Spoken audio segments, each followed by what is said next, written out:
भारत में एक बहुत ही मशहूर कहावत है जो आपने भी कभी न कभी जरूर सुनी होगी, दुश्मन के दुश्मन को दोस्त बना लेना चाहिए। सेम पद्धति के ऊपर अब भारत सरकार और प्रधानमंत्री मोदी ने चलने का फैसला किया है, क्योंकि जब घी सीधी उंगली से न निकले तो उंगली टेढ़ी करनी पड़ती है। वैसे देखा जाए तो टर्की को भारत ने अपना दुश्मन नहीं बनाया है, लेकिन टर्की की करंट गवर्नमेंट और टर्किश प्रेसिडेंट अर्दोगान पिछले कुछ समय से काम ही ऐसे कर रहे हैं जिसकी वजह से भारत के अंदर टर्की के प्रति नाराजगी काफी ज्यादा बढ़ते जा रही है। रिसेंटली टर्की ने क्या किया कि पाकिस्तान ने जो पाकिस्तान ऑक्युपाइड कश्मीर को आजाद कश्मीर का नाम देकर वहां पर प्रेसिडेंट अपॉइंट किया है, सुल्तान महमूद चौधरी, उसको टर्किश गवर्नमेंट ने अपने यहाँ पर इनवाइट किया। जब वो टर्की में था उस समय टर्की ने घोषणा की कि टर्की के पार्लियामेंटेरियंस एक साथ मिलकर एक कश्मीर कमेटी का गठन करेंगे और टर्की के पार्लियामेंटेरियंस की वो कश्मीर कमेटी फिर कश्मीर के लोगों के राइट्स का मुद्दा उठाएगी।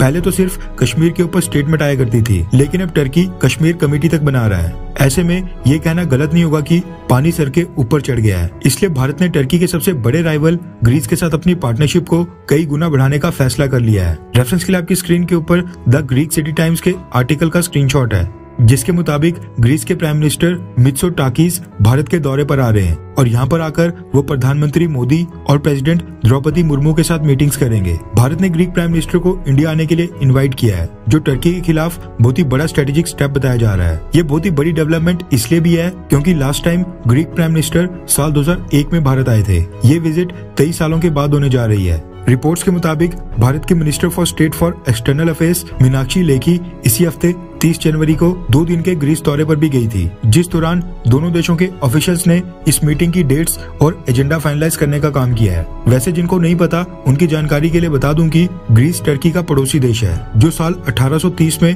ऑटोमन एम्पायर से आजाद हुआ था। तब से ग्रीस ने टर्की के साथ कई सारी जंगें लड़ी हैं। दोनों देश नाटो के सदस्य हैं, लेकिन टर्की के साथ ग्रीस के कोस्टल एरियाज के पास कई सारे आइलैंड्स यानी छोटे छोटे टापुओं और मैरीटाइम बाउंड्री यानी समुद्री सीमा को लेकर कई सारे डिस्प्यूट्स हैं, जो पिछले कुछ सालों से बहुत ही ज्यादा बढ़ गए हैं। ग्रीस को टर्की को काउंटर करने के लिए भारत का सपोर्ट चाहिए, क्योंकि नाटो कंट्री होने के कारण वेस्टर्न देश टर्की के खिलाफ ज्यादा कुछ नहीं बोलते हैं। Greek prime minister Mitsotakis Bharat यात्रा के दौरान भारत के साथ डिप्लोमेटिक और डिफेंस टाइज के साथ साथ ट्रेड टाइज को मजबूत करने के ऊपर भी जोर देंगे और दोनों देश इन्वेस्टमेंट को लेकर कुछ MOUs भी साइन कर सकते हैं। इसके अलावा डिफेंस से रिलेटेड भी दोनों देशों के बीच कोई एग्रीमेंट साइन हो सकता है। ग्रीस भारत को UN सिक्योरिटी काउंसिल में परमानेंट मेंबर बनाने के लिए हमें समर्थन भी दे चुका है। बदले में ग्रीस चाहता है कि भारत डिप्लोमेटिक और सैन्य तौर पर टर्की के खिलाफ उसकी मदद करे। ग्रीस को डर है कि पाकिस्तान टर्की के साथ अपने न्यूक्लियर सीक्रेट्स को शेयर कर सकता है। भारत पिछले 2 सालों में ग्रीस के साथ लगातार 2 बार 2 नेवल एक्सरसाइज कर चुका है और माना जा रहा है कि